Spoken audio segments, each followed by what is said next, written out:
दोस्तों अगर हम बात करें जहाज, ट्रेन या फिर शिप के सफर की, तो इन सब में से जहाज के सफर को काफी ज्यादा महफूज समझा जाता है और रिकॉर्ड के मुताबिक आज तक सबसे कम अमवात भी इसी सफर में हुई हैं। प्लेन में अगर कोई खराबी आ जाए और प्लेन क्रैश कर जाए तो ऐसी सूरत हाल में लोगों का जिंदा बच पाना नामुमकिन हो जाता है। दोस्तों किसी भी प्लेन के क्रैश होने की काफी ज्यादा वजूहात हो सकती हैं। क्लाइमेट में अचानक से तब्दीली या फिर हवा में उड़ते हुए परिंदे। ऐसी सूरत हाल में पायलट ही वो लोग होते हैं जिनके हाथ में सारा कंट्रोल होता है। जिन पायलट्स को पता चल जाता है कि अब किसी सूरत में भी जिंदा बच पाना नामुमकिन है, तो ऐसी सूरत हाल में और इन चंद घड़ियों में पायलट्स अपनी जिंदगी की कौन सी ऐसी कीमती बात करते हैं, आज की इस वीडियो में हम यही जानने की कोशिश करेंगे और आपको पायलट्स के वो अल्फाज भी बताएंगे जिनको सुनकर आप भी मुतासिर हो जाएंगे। दोस्तों किसी भी प्लेन के अंदर ब्लैक बॉक्स मौजूद होता है जो पायलट की हर आवाज को रिकॉर्ड कर लेता है और ये इतना ज्यादा मजबूत होता है कि हादसे के बाद भी इसे किसी किस्म का नुकसान नहीं होता।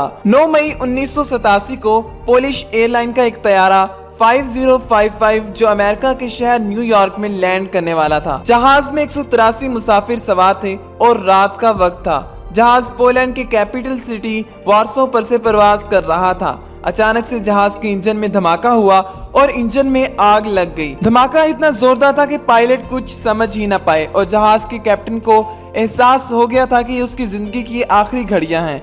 लिहाजा उसने ये आखिरी अल्फाज पुरसुकून होकर कहे जो कि ब्लैक बॉक्स में रिकॉर्ड हो गए थे। ये अल्फाज कुछ इस तरह से थे, good night, good bye, we are dying, यानी कि शब बखैर, अल्लाह हाफिज, हम मरने वाले हैं। और फिर ये जहाज नीचे मौजूद जंगलात में गिरकर तबाह हो गया और जहाज में मौजूद सभी लोग मारे गए थे। ये तारीख का एक खतरनाक फिजाई हादसा माना जाता है।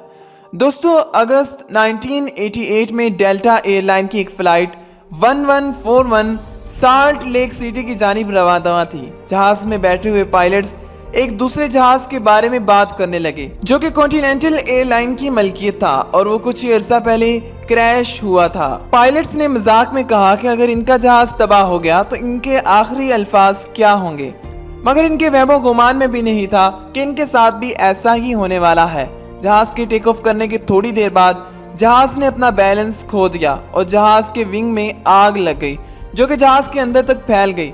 जहाज का इंजन भी फेल हो गया। पायलट के आखिरी अल्फाज ये थे, we got an engine failure, we are not gonna make it, यानी कि हमारा इंजन खराब हो चुका है और अब हम खत्म होने वाले हैं। 25 सितंबर 1978 को एक तैयारा 128 मुसाफिरों को लेकर अमेरिका से रवाना हुआ। जहाज में हमले के 7 अफराद थे और कुल अफराद 135 थे। जहाज मामूल के मुताबिक परवाज कर रहा था कि अचानक रेडियो पर पायलट्स को पैगाम मिला कि एक छोटा जहाज आपके जहाज के आसपास उड़ रहा है। पायलट सुनकर परेशान हो गए क्योंकि उन्हें खबर नहीं थी कि वो जहाज इनसे कितनी दूर है। दरअसल ये जहाज उनके जहाज के नीचे और सामने की जानिब उड़ रहा था और फिर वही हुआ जिसका डर था। जब लैंडिंग के लिए पायलट्स ने जहाज को नीचे ले जाना शुरू किया तो अचानक इनका जहाज उस छोटे एयरक्राफ्ट से टकरा गया और दोनों जहाजों के हवा में टुकड़े हो गए थे। कुल मिलाकर 144 लोग मारे गए थे। पायलट के आखिरी अल्फाज कुछ यूं थे, we are hit, this is it, mom I love you, यानी कि हम टकरा गए हैं और अब हम खत्म होने वाले हैं। माँ मैं तुमसे बहुत ज्यादा प्यार करता हूँ। दोस्तों 1979 में एयर न्यूजीलैंड मुसाफिरों को लेकर अंटार्कटिका के जमा देने वाले माहौल पर से गुजर रहा था। जहाज में कुल 257 अफराद सवार थे।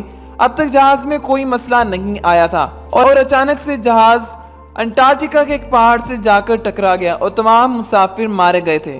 कैप्टन के आखिरी अल्फाज कुछ इस तरह से थे जो कि उन्होंने तंज में अपने साथी पायलट से कहे थे, actually these conditions don't look very good at all, do they, यानी कि हालात इतने अच्छे नजर नहीं आ रहे, ऐसा ही है ना।